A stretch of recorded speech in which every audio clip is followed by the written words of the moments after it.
Hi guys! Magluluto ako ngayon ng chicken with broccoli and oyster sauce. Ito yung kailangan kong mga sangkap. Ito yung chicken breast, broccoli. Tapos itong broccoli, ini-steam ko siya para, syempre, para madali lang siya maluto kasi ang broccoli kasi matigas po yan eh. Tapos naka-steam na po yan. Tapos ito yung oyster, bawang, sibuyas, paminta, kunting asin, at saka toyo. Tara, magluto na tayo.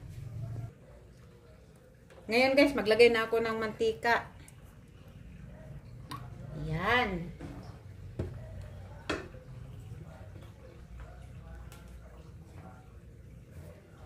Igisa ko na ang bawang.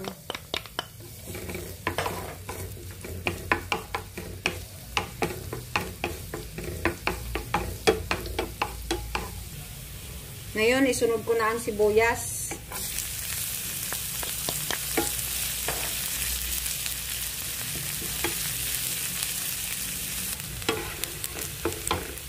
Ilagay ko na ang chicken breast.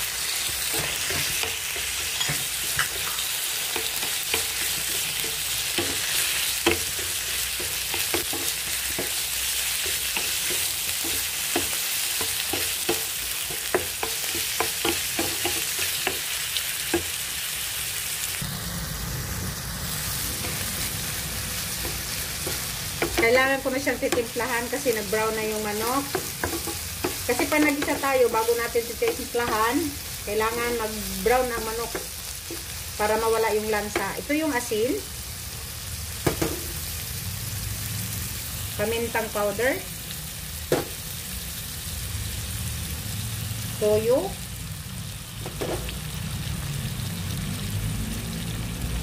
at ilagay ko na rin ang oyster sauce.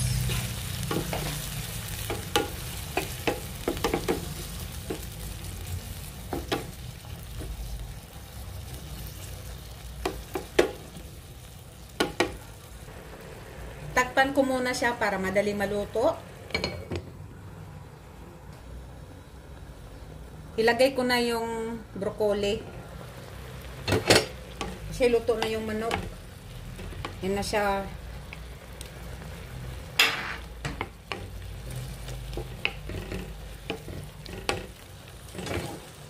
Takpan ko muna saglit. Tingnan natin. Ayan na, luto na agad.